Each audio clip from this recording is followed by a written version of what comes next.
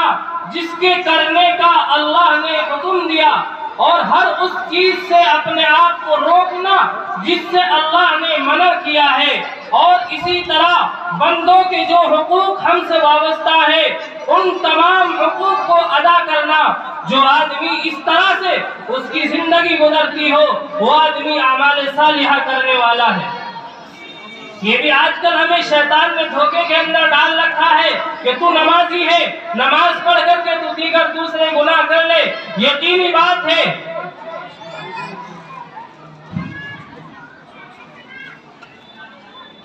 جن طلبہ کے دستار بندی ہونی ہے ان تمام طلبہ سے درخواست ہے کہ حضرت مولانا یامین صاحب تشریف لا چکے ہیں اور حضرت کے ہاتھوں دستار ہوں گی، اس لیے وہ تمام طلبہ اسٹیج پر پہنچ جائیں۔ تو جو آج ہمارے دلوں کے اندر اور شیطان نے ہمارے اوپر جال بچھا رکھا ہے کہ تو نمازی ہے، نماز پڑھ لے، اس کے علاوہ جو دیگر تو دوسرے گناہوں کے کام کر رہا ہے ان گناہوں کے کام کو کرتا رہے، یاد رکھے وہ آدمی نمازی تو بن سکتا ہے لیکن اس آدمی کو یہ نہیں کہا جا سکتا کہ اس آدمی کی زندگی کے اندر اعمال صالحہ ہے۔ یا اسی طرح ایک آدمی اپنے مال کو اللہ کی راہ کے اندر خرچ کر رہا ہے لیکن اللہ کی راہ میں مال خرچ کرنے کے ساتھ ساتھ وہ کسی کا مال ناحق طریقے سے کما رہا ہے، کسی کا مال ناحق طریقے سے دبا رہا ہے، کسی کا مال ناحق طریقے سے چھین رہا ہے، تو وہ آدمی زکوٰۃ دینے والا تو ضرور بن سکتا ہے، امداد کرنے والا ضرور بن سکتا ہے، لیکن وہ آدمی اعمال صالحہ اور کامل مسلمان نہیں ہو سکتا۔ ایک آدمی حاجی ہے، نمازی بھی ہے، روزے دار بھی ہے، اپنا مال بھی خرچ کرتا ہے، لیکن پڑوس میں اس کا پڑوسی اس کی تکلیفوں سے محفوظ نہیں ہے، وہ اپنے پڑوسی کو ستاتا ہے، اپنے پڑوسی کے اوپر ظلم کرتا ہے، اپنے پڑوسی کے ساتھ زیادتی کرتا ہے، تو وہ حاجی، نمازی، روزے دار تو ہو سکتا ہے لیکن اللہ کی نظروں میں وہ کامل مسلمان نہیں ہو سکتا۔ ایک آدمی نمازی بھی ہے، روزے دار بھی ہے، سب کچھ ہے، لیکن اس کے اوپر کسی کا حق ہے، کسی سے اس نے قرضہ لے رکھا ہے اور اس قرض کو ادا کرنے کے اندر ٹال مٹول کر رہا ہے، اس کا حق نہیں دے رہا ہے، تو یاد رکھے دنیا والے اسے حاجی ضرور کہہ سکتے ہیں، نمازی ضرور کہہ سکتے ہیں، لیکن وہ آدمی کامل مسلمان نہیں ہو سکتا۔ یہ ہے اعمال صالحہ جو قرآن کے اندر بارہا اللہ رب العزت نے بیان فرمایا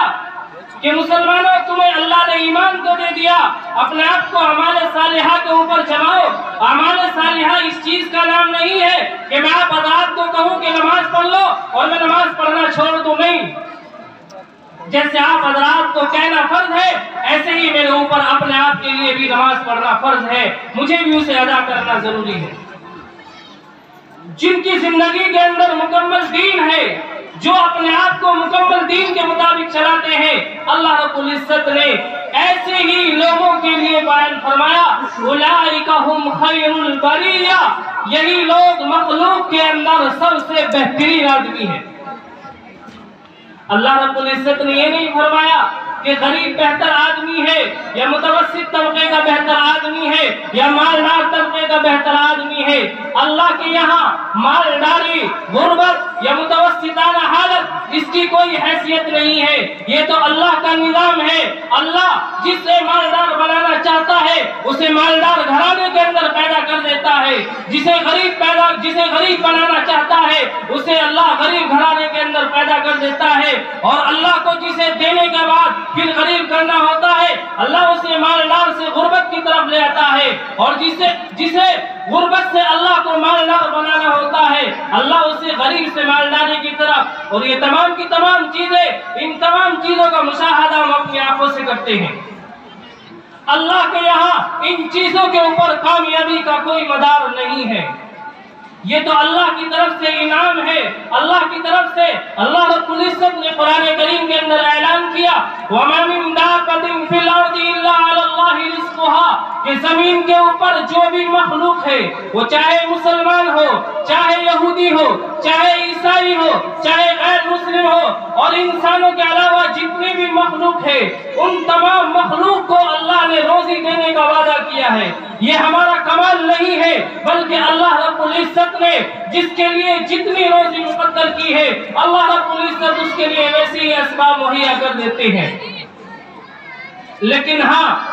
اصل چیز جو آپ حضرات کے سامنے بیان کرنی ہے، واقعتاً اللہ رب العزت نے اعمال صالحہ کے اندر کامیابی رکھی ہے، لیکن شرط یہ ہے کہ اعمال صالحہ کو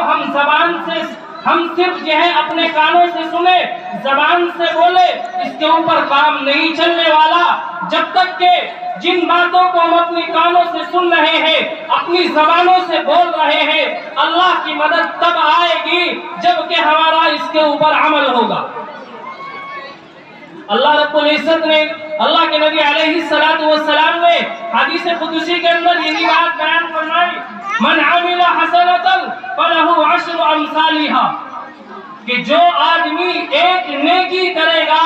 اللہ کی طرف سے اسے 10 نیکیاں ملیں گی. لیکن سب سے اہم بات یہ ہے کہ اللہ کے نبی علیہ السلام نے جو حدیث قدسی کہا جاتا ہے کہ مضمون سب کچھ اللہ کی طرف سے ہوتا ہے، اللہ کے نبی علیہ السلام اسے لوگوں کے سامنے نقل فرماتے ہیں. تو حدیث قدسی کے اندر اللہ کے نبی علیہ السلام نے بیان فرمایا من عمل حسنۃ فلہ عشر امثالها، کہ تم ایک نیکی کرو اللہ کی طرف سے تمہیں اس کا 10 گنا ثواب دیا جائے گا. آگے فرمایا وَمَنْ عَمِلَ سَيِّئَةً، اور اگر تم گناہ کرو گے، یہ اللہ کا نظام ہے کہ جس طرح نیکی کے بدلے 10 نیکیاں ملیں گی، لیکن اگر تم گناہ کرو گے تو جتنا گناہ کیا اتنا ہی تمہارے لیے اس کا گناہ لکھا جائے گا. بلکہ حدیث شریف کے اندر آگے فرمایا او اغفر اللہ، یہ ایسا ہو سکتا ہے کہ اللہ رب العزت تمہارے اس گناہ کو معاف فرما دے. میرے محترم بزرگ و عزیزو، حضرت مولانا مسیح اللہ خان صاحب نے ایک حدیث نقل کی ہے. حضرت نے بیان فرمایا کہ اللہ رب العزت نے جو ہمارے کندھوں کے اوپر کرامن کاتبین جو فرشتے مقرر کر رکھے ہیں، ان میں سے ایک نیکی لکھنے والا فرشتہ ہے اور ایک بدی لکھنے والا، ایک گناہ لکھنے والا فرشتہ ہوتا ہے. اور یہ نظام ہے اور یہ سنت بھی ہے کہ جب 2 آدمی کسی کام کو کرنے جا رہے ہو تو دونوں آپس میں سے کسی ایک کو امیر بنا لے. تو حضرت نے حدیث نقل کی ہے کہ کرامن کاتبین جو دونوں فرشتے ہیں، ایک نیکی لکھنے والا، ایک بدی گناہ کو لکھنے والا، تو اللہ رب العزت نے نیکی لکھنے والے فرشتے کو امیر بنا رکھا ہے. اب اس امیر کا کام کیا ہوتا ہے کہ جب کوئی بندہ نیکی کرتا ہے تو فوراً وہ اس کا 10 گنا ثواب لکھ دیتا ہے. بلکہ قرآن کریم کے اندر فرمایا کہ 10 سے لے کر 700 تک، بلکہ اس سے بھی زیادہ اللہ رب العزت جس بندے کا جیسا عمل ہوتا ہے اس اعتبار سے اسے ثواب مرحمت فرماتے ہیں. لیکن جب بندہ گناہ کرتا ہے، کسی گناہ کو کوئی گناہ بندے سے سرزد ہو جاتا ہے، تو جو گناہ لکھنے والا فرشتہ ہوتا ہے، چونکہ وہ مامور ہوتا ہے، اب وہ نیکی لکھنے والا فرشتہ جو امیر ہوتا ہے اب اس سے اجازت لیتا ہے.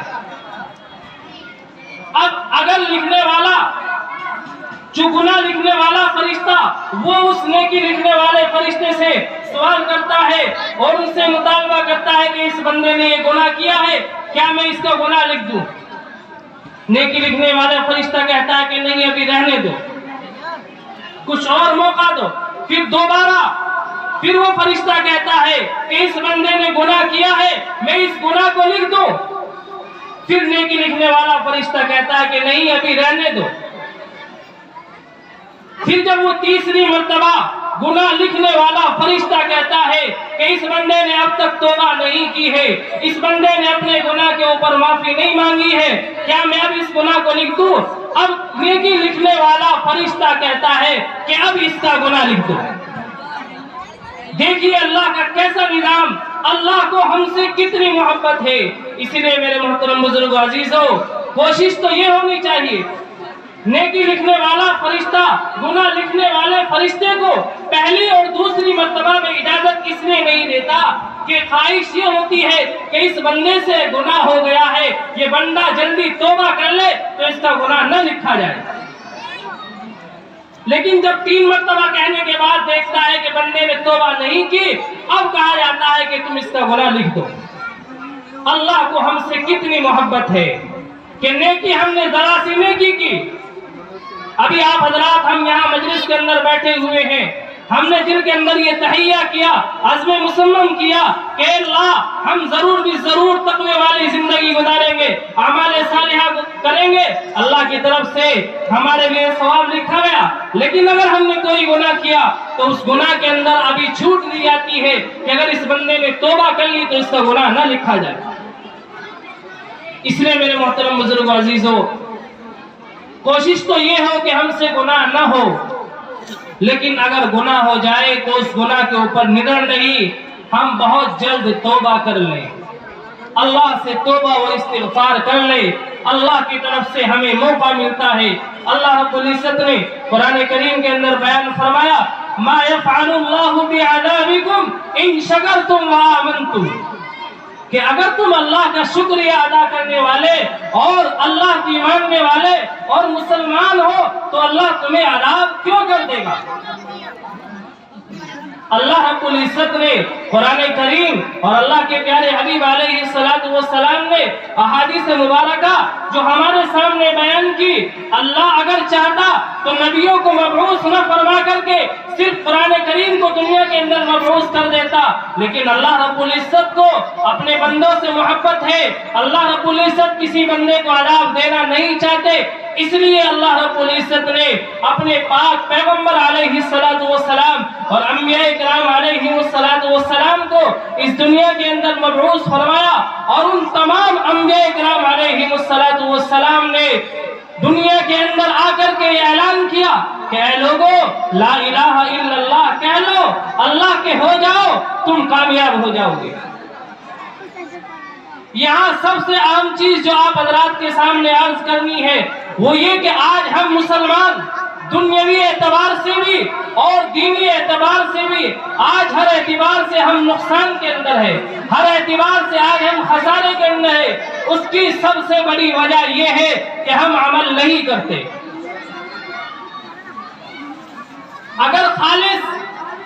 بغیر عمل کے کام چلتا تو اللہ رب العزت انبیاء کرام علیہ السلام سے محنتیں نہ کرواتا. انبیاء کرام علیہ السلام دنیا کے اندر تشریف لائے. انبیاء کرام علیہ السلام جیسے آج کل ہمارے بہت سارے لوگوں کا حال ہے کہ کسی کا حق مار لیا، اب حق مارنے کے بعد اس کے اوپر کوئی مصیبت آ گئی، اب وہ کسی حضرت جی کے پاس جا رہا ہے کہ حضرت دعا کر دو، میرے سامنے پریشانیاں ہیں، آپ دعا کر دے کہ اللہ رب العزت میری پریشانی کو دور کر دے. اب آپ ذرا سوچیں تو صحیح کہ جب تک ہم توبہ نہیں کریں گے کسی حضرت کے پاس جانے سے کیا وہ ہمارا گناہ ختم ہو جائے گا؟ ہرگز نہیں، یہ شیطانی دھوکہ ہے. اگر ہمارے اوپر کسی گناہ کی وجہ سے حالات آئے تو جب تک اس گناہ کو ختم نہیں کریں گے، اس گناہ سے پکی سچی توبہ نہیں کریں گے، اس گناہ کے تعلق سے اللہ کے سامنے ہم نہیں روئیں گے، اللہ کے سامنے نہیں گڑگڑائیں گے، اللہ کے سامنے نہیں عاجزی کریں گے تو اللہ رب العزت ہمارے اس گناہ کو نہیں معاف کرے گا، اللہ ہمارے حالات کو نہیں بدلے گا. آج یہی حال ہمارا دنیاوی اعتبار سے بھی ہے. آپ دین کو تھوڑا سا پہلے دنیاوی اعتبار سے ہی ہم سوچیں، آج دنیاوی اعتبار سے ہماری معاشی حالت کیا ہے. آج ہم دن بدن جو ہے ہم قرضوں کے اندر بڑھتے چلے جا رہے ہیں، دن بدن ہماری معاشی حالت کمزور ہوتی جا رہی ہے. وجہ اس کی یہ ہے کہ اللہ رب العزت نے یہ دنیا کا جو نظام بنایا، اللہ نے اس دنیا کو دارالاسباب بنایا، ہم نے دنیا کے اوپر بھی صحیح طرح محنت نہیں کی، اس لیے دنیاوی اعتبار سے بھی ہم پریشان ہیں. مثلا آج ہمارے اندر اکثریت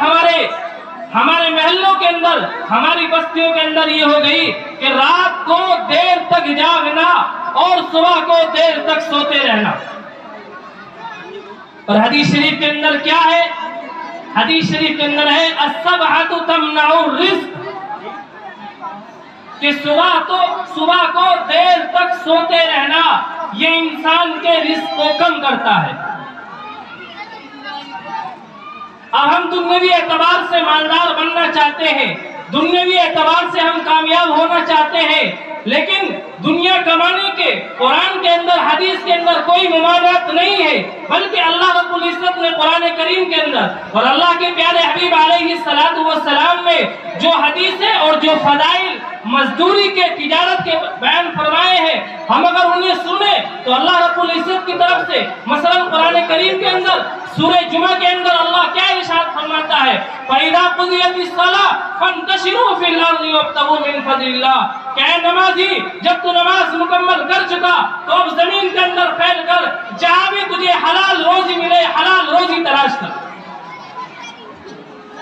اللہ یہ نہیں کہہ رہا کہ فرض ادا کر لیا مسجد کے اندر بیٹھا گیا اثر نہیں، اللہ یہ کہہ رہا ہے کہ جس طرح نماز پڑھنا فرض ہے اسی طرح حلال روزی کمانا فرض ہے۔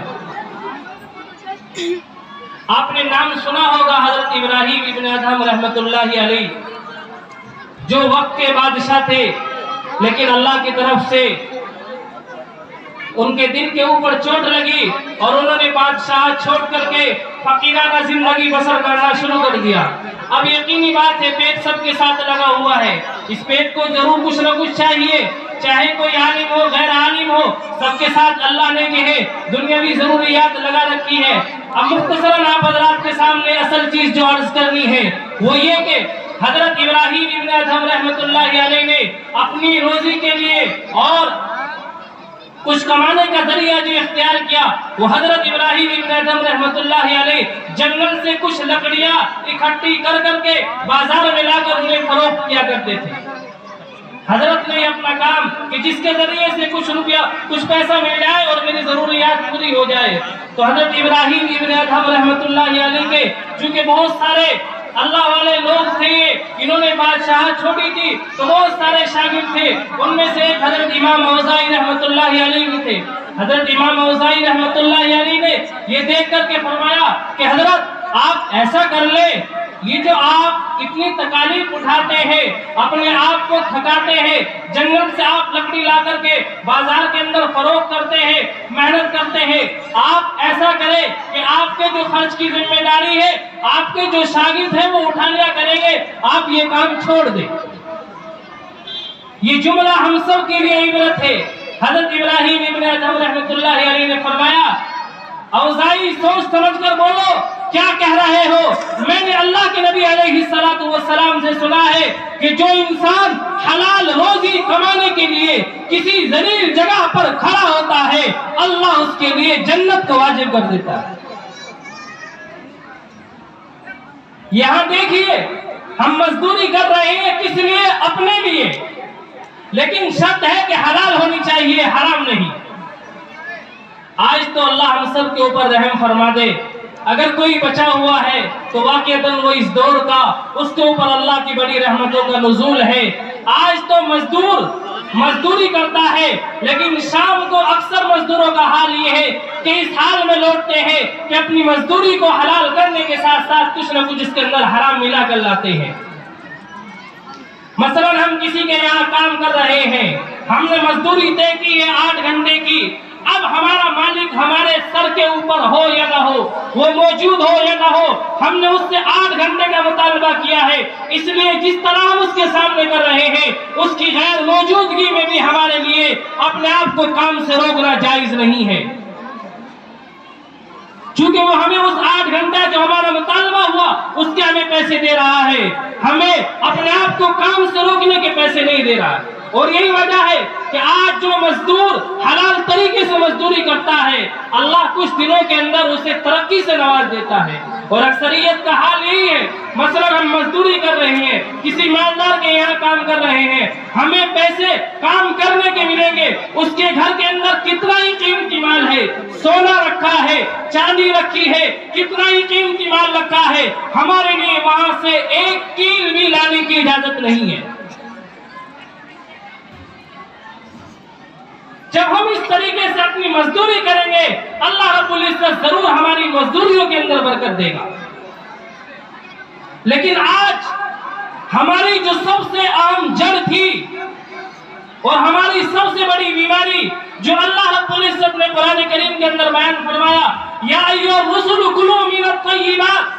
اللہ رب العزت اپنے نبیوں کو رسولوں کو خطاب کر کے فرماتا ہے یا ایھا الرسل کلوا من الطیبات کہ حلال روزی کھاؤ.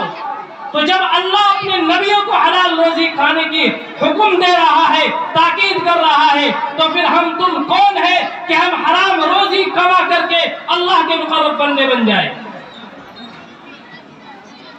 کہا ہم اپنے کسی پڑوسی کھیت والے کا اس کا کسی بھی طرح سے نقصان کر کے ہم چاہتے ہیں کیا ہماری کھیتی کے اندر برکت ہو جائے؟ کیا ہم چاہتے ہیں اپنے برابر میں پڑوس والے کی زمین کاٹ کر کے اللہ کے نزدیک ہم کامل مسلمان بن جائیں گے، یا کیا اللہ رب العزت ہمیں معاف کر دے گا؟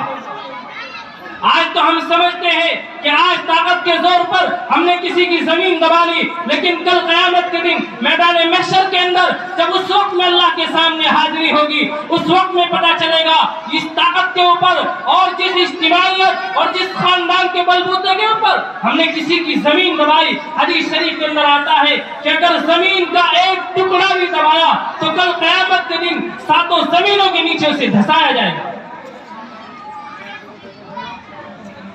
تو سب سے اہم چیز آپ حضرات کے سامنے عرض یہ کرنی ہے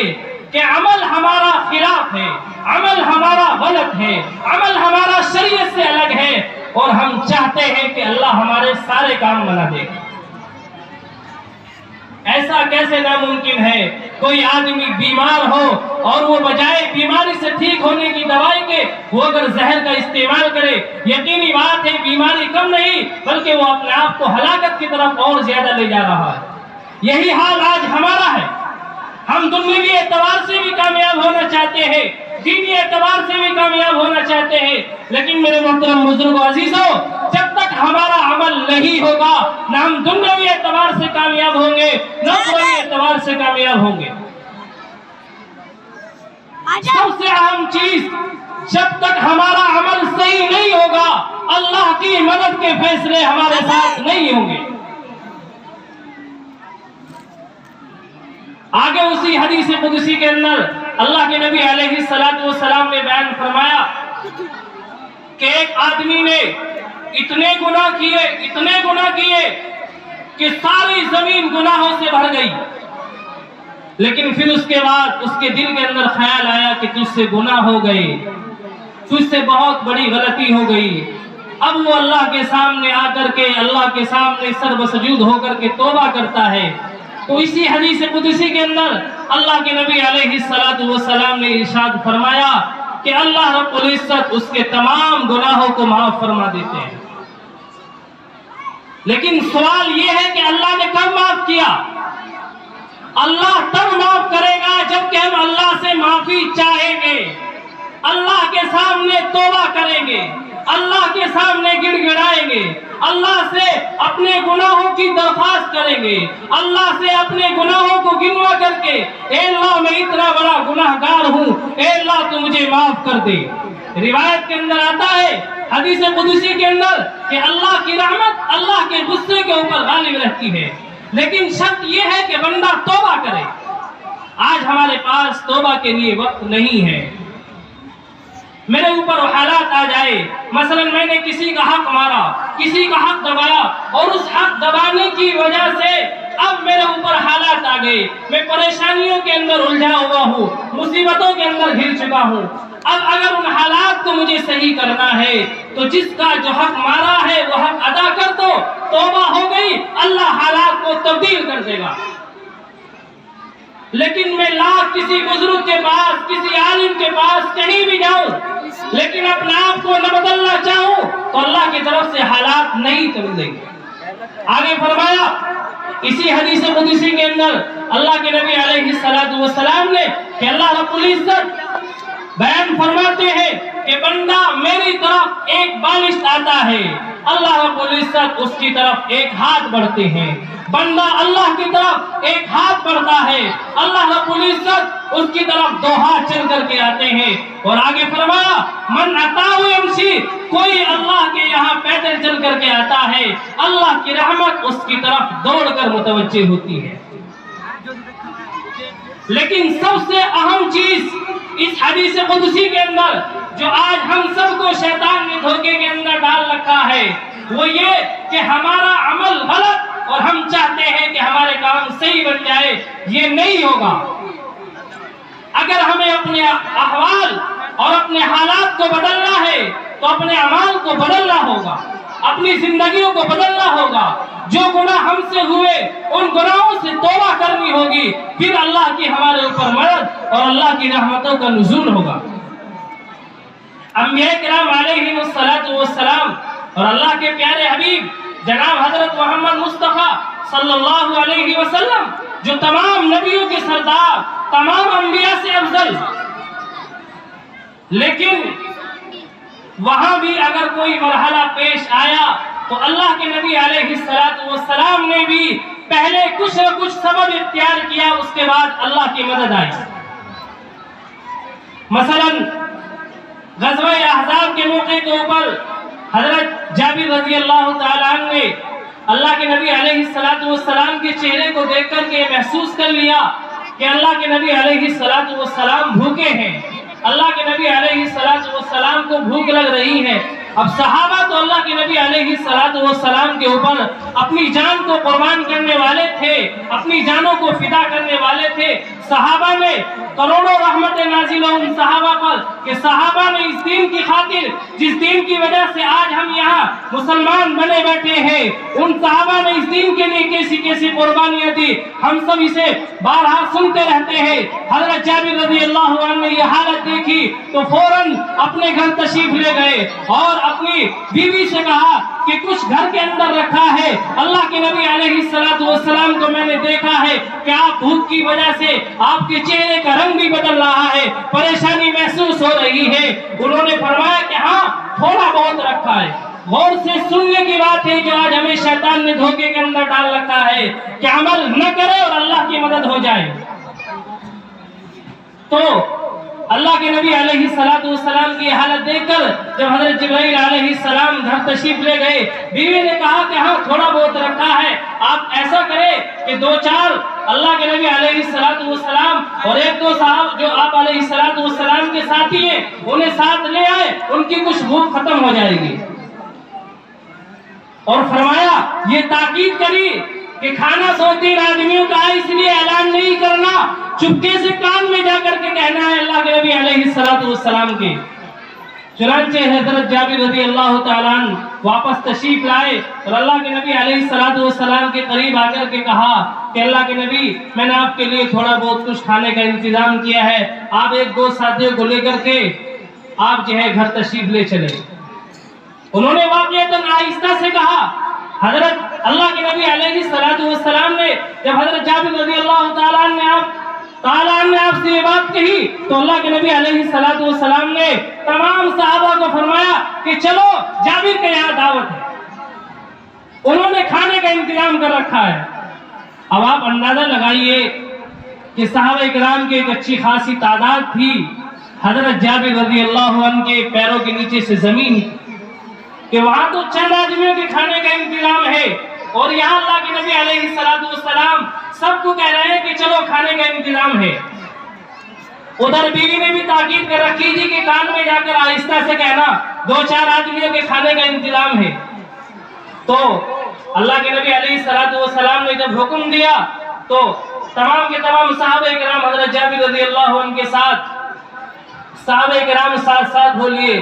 جب گھر تشریف لے گئے تو حضرت جابر کی اہلیہ نے دیکھا کہ یہاں تو 2-3 آدمیوں کے کھانے کا انتظام ہے اور یہاں تو اتنے سارے آ رہے ہیں۔ تو انہوں نے حضرت جابر کو غصے میں کہا کہ کیا میں نے آپ کو نہیں کہا تھا کہ چند آدمیوں کے کھانا ہے، آپ اتنے سارے کیوں کر لے کر کے آئے؟ حضرت جابر رضی اللہ عنہ کی بیوی آپ کے اوپر غصہ ہوئی۔ حضرت جابر نے فرمایا کہ جو آپ نے کہا تھا میں نے وہی کہا، لیکن جب میں نے اللہ کے نبی علیہ السلام کو آہستہ سے کہا تو اللہ کے نبی علیہ السلام نے خود کہ چلو جابر کے یہاں دعوت ہے، میں نے جو تم نے کہا تھا وہ کہہ دیا، قربان جائے ان ماؤں کے اوپر بھی۔ اللہ رب العزت نے قرآن کریم کے اندر صرف صحابہ کے تعلق سے نہیں کہا، بلکہ صحابیات کو بھی خطاب کرتے ہوئے فرمایا کہ صحابہ اور صحابیات میں تمام سے اللہ راضی ہو گیا، میں راضی ہوں، رضی اللہ عنہ ورضوا عنہ، کہ اللہ صحابہ سے راضی اور صحابہ اللہ سے راضی۔ تو جب حضرت جابر رضی اللہ عنہ نے یہ بات اپنی بیوی سے کہی تو ان کی بیوی نے کہا کہ اب گھبرانے کی ضرورت نہیں ہے، اگر اللہ کے نبی علیہ السلام نے آپ علیہ السلام سے آپ نے سارا حال بتلا دیا اور اس کے باوجود یہ ساتھی آئے ہیں، اب ہمیں گھبرانے کی ضرورت نہیں ہے، اب اس کھانے کے ذمہ دار اللہ کے نبی علیہ السلام ہیں۔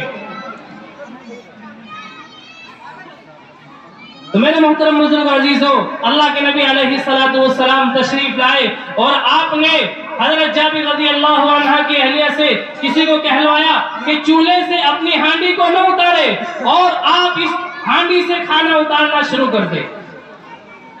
چنانچہ آپ علیہ السلام نے جس طرح سے حکم دیا، انہوں نے جو ہے چولہے کے اوپر ہانڈی کو رکھا اور وہیں سے کھانا اتارنا شروع کر دیا۔ جتنے لوگ موجود تھے تمام کے تمام کا پیٹ بھر گیا، کھانے کے اندر کمی نہیں آئی۔ لیکن اصل چیز جو آپ حضرات کو بتلانی ہے کہ اللہ کے نبی علیہ السلام اگر چاہتے تو حضرت جابر رضی اللہ عنہ کی بغیر ہانڈی کے بھی صحابہ کرام کو کھانا کھلوا سکتے تھے، لیکن اللہ کے نبی علیہ السلام نے امت کو تعلیم دینے کے لیے بیان فرمایا کہ یہ دنیا دار الاسباب ہے، مدد اللہ کرے گا لیکن پہلے تمہیں ہاتھ پیر ہلانے پڑیں گے۔ چنانچہ حضرت جابر کی بیوی نے تھوڑا کھانا بنایا، پھر اس کھانے کے اندر برکت اللہ کی طرف سے ڈلی کہ وہ کھانا جو 2-3 آدمی کے لیے تھا اللہ نے تمام کے لیے کافی کر دیا۔ لیکن سب سے عام چیز اور سب سے جو نمایاں چیز تھی وہ یہ ہے کہ پہلے انسان کو خود بخود کچھ نہ کچھ کرنا ہوگا، تب اللہ کی مدد آئے گی۔ اللہ رب العزت نے انبیاء کرام علیہ السلام کو جو معجزات دیے، کچھ نہ کچھ انہیں ان معجزات کے اندر جو جان ڈالی، لیکن اس کے اندر کچھ نہ کچھ ظاہری اسباب موجود تھے، اس کے بعد اللہ رب العزت نے ان کے اندر مدد ڈالی۔ لیکن آج ہم مسلمانوں کا حال یہ ہے کہ ہم مسلمان نہ دنیاوی اعتبار سے دنیا کمانے کے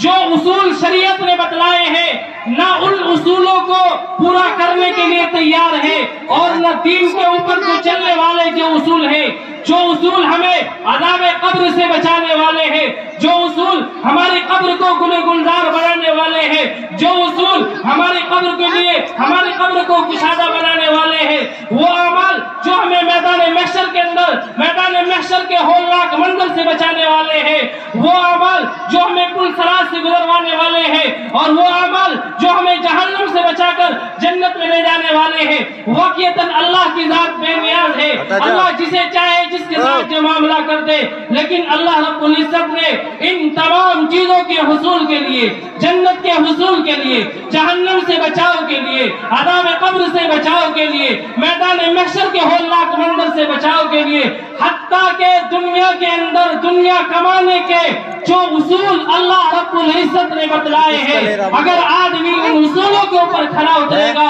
تو دنیا لاکھ کوششیں کر لے، اللہ اسے ضرور کامیابی سے ہمکنار کرے گا۔ لیکن میرے محترم بزرگ عزیزوں، شرط ہے عمل کرنا۔ جب تک عمل نہیں ہوگا تب تک اللہ کی مدد نہیں ہوگی۔ حضرت موسیٰ علیہ السلام کا قصہ ہم بارہا قرآن کریم کے اندر سنتے ہیں۔ حضرت موسیٰ علیہ السلام کو اللہ رب العزت نے ید بیضا، جو ایک اللہ کی طرف سے ایک خاص معجزہ دیا گیا تھا کہ آپ اپنے ہاتھ کو جو ہے اپنی بغل کے اندر دبایا کرتے تھے تو ایک طرح کی روشنی نکلا کرتی تھی اور روشن ہاتھ ہو جایا کرتا تھا۔ اگر اللہ چاہتا تو ویسے ہی، لیکن اللہ رب العزت نے حکم دیا کہ سبب اختیار کرو، پھر اس کے بعد معجزے کا ظہور ہوگا۔ اسی طرح کا ایک واقعہ اللہ کے نبی علیہ السلام کے ساتھ غزوہ تبوک کے اندر پیش آیا. اللہ کے نبی علیہ السلام غزوہ تبوک کے موقع کے اوپر صحابہ کرام کو پیاس لگی ہوئی تھی. صحابہ کرام پیاس کی وجہ سے پریشان تھے. اللہ کے نبی علیہ السلام نے صحابہ سے پوچھا کہ یہاں کہیں آس پاس میں کوئی چشمہ ہے, پانی کا کوئی چشمہ ہے جہاں سے پانی نکل رہا ہو؟ تو صحابہ کرام نے بتایا کہ ہاں, وہاں کچھ دور کے اوپر پانی کا چشمہ ہے. اللہ کے نبی علیہ السلام نے بیان فرمایا, اللہ کے نبی علیہ السلام نے صحابہ کو تاکید کی کہ جب وہ چشمہ آئے تو مجھے اس کی خبر دینا, اور کوئی بھی جب تک میں اجازت نہ دوں اس چشمے سے پانی نہ پیے. صحابہ کرام تو بات کو ماننے والے تھے. چنانچہ جب وہ چشمہ آیا, صحابہ کرام نے بتلایا اللہ کے نبی علیہ السلام یہ پانی کا چشمہ ہے. اللہ کے نبی علیہ السلام نے اپنا دست مبارک اس چشمے کے اندر ڈالا. بظاہر وہ پانی کم تھا, لیکن جب اللہ کے نبی علیہ السلام نے اپنا دست مبارک, اپنا ہاتھ مبارک اس چشمے کے اندر ڈالا تو اللہ رب العزت نے اس پانی کے اندر اتنی برکت دی کہ جتنے بھی صحابہ تھے تمام کے تمام نے بفراغت اپنا پانی پی کر کے اپنی پیاسوں کو بجھا لیا. یہ ہے برکت. لیکن سب سے اہم چیز یہی ہے کہ پہلے انسان کو اعمال کرنے ہوں گے, اعمال کے بعد اللہ کی مدد آتی ہے. آج ہمارے اندر سب سے بڑا بگاڑ اور سب سے بڑی کمزوری, اور دنیاوی اعتبار سے بھی آج ہم نے دنیا کمانے کے جو اصول تھے, آج ہم نے وہ دنیا کمانے کے اصول چھوڑ دیے. اس لیے معاشی اعتبار سے بھی ہم پریشان ہیں, اور جو لوگ کر رہے ہیں وہ بھی اب آگے چل کر کے انہوں نے حلال و حرام کی تمیز کرنا چھوڑ دیا. حالانکہ اللہ نے حلال کے اندر برکت رکھی ہے, اور حرام تو ایسا ہے کہ حلال کو بھی لے کر کے ختم ہو جاتا ہے. بہرحال ہمارے حضرت مولانا امین صاحب تشریف فرما ہو چکے ہیں. حضرت کو بہت ساری مشغولیات بھی ہے. مختصراً میں تو حضرت کے سامنے چند باتیں آپ حضرات کے سامنے بیان کی. سب سے اہم چیز یہی ہے میرے محترم بزرگ عزیزو, جو میں نے آپ حضرات کے سامنے شعر پڑھا تھا کہ عمل سے زندگی بنتی ہے جنت بھی جہنم بھی. یہ خاکی اپنی فطرت میں نہ نوری ہے نہ ناری ہے. کوئی اپنی ماں کے پیٹ سے جنتی پیدا نہیں ہوتا, نہ جہنمی پیدا ہوتا ہے, نہ دنیاوی اعتبار سے نہ دینی اعتبار سے, بلکہ جب جیسے جیسے وہ محنتیں کرتا ہے اللہ کی طرف سے اس کے ساتھ ویسے ہی ثمرات مرتب ہوتے ہیں. اللہ رب العزت سے دعا کرے کہ اللہ مجھے بھی اور اللہ آپ سب کو بھی دنیا کمانے کے جو جائز اصول اور حلال طریقے اللہ نے بتلائے ہیں انہیں ہمیں اپنانے کی توفیق مرحمت فرما دے, اور دین کے اوپر چلے, اور جس دین کے اوپر اللہ نے ہمارے لیے کامیابی رکھی ہے اللہ ہمیں اس دین کے اوپر کامل و مکمل عمل کرنے کی توفیق مرحمت فرما دے. وآخر دعوانا الحمدللہ.